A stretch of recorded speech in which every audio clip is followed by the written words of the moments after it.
خارش پھوڑے پھنسیاں کا ہومیوپیتھک علاج۔ خارش سخت ہوتی ہے اور خارش کرتے وقت آرام محسوس ہوتا ہے۔ خارش کے بعد سخت تکلیف ہوتی ہے، رات کو بستر میں زیادہ ہوتی ہے۔ اس صورت میں ہومیوپیتھک دوا سلفر لینی ہے۔ پورے جسم میں خشک خارش ہوتی ہے، کپڑے اتارنے پر خارش شروع ہو جاتی ہے اور مریض کو بدہضمی کی شکایت رہتی ہے۔ اس صورت میں ہومیوپیتھک دوا کاربوویج دینی ہے۔ خشک خارش ہوتی ہے، سخت خارش ہوتی ہے، رات کو بستر کی گرمی سے اضافہ ہو جاتا ہے، پیپ دار پھنسیاں، کوہنیوں پر پھنسیاں نکلنا۔ اس صورت میں ہومیوپیتھک دوا مرکیوریس لے۔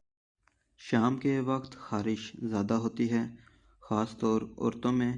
اس صورت میں ہومیوپیتھک دوا سپیا لینی ہے۔ خارش والی اور رس دار سرخ پھنسیاں نکلتی ہیں۔ اس صورت میں ہومیوپیتھک دوا روسٹاکس دینی ہے۔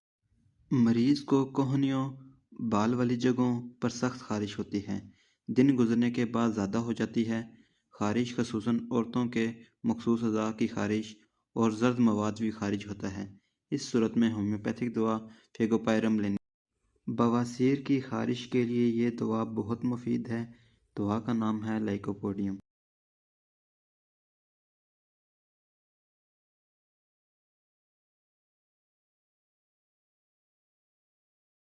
عورتوں میں خارش ماہواری کے دنوں کے بعد ہو تو اس صورت میں یہ دوا مفید ہے۔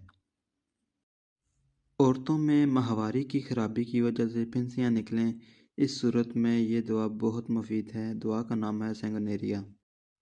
پورے چہرے پر سرخ منہ والی پھنسیاں نکلیں جو چھونے سے درد کریں، اس صورت میں ہومیوپیتھک دوا لیڈمپال لینی ہے۔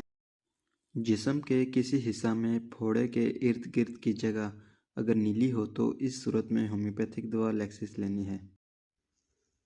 جن لوگوں کو بغل میں غدود ہوں، ان لوگوں کے لیے یہ دوا بہت مفید ہے۔ دوا کا نام ہے روسٹاکس۔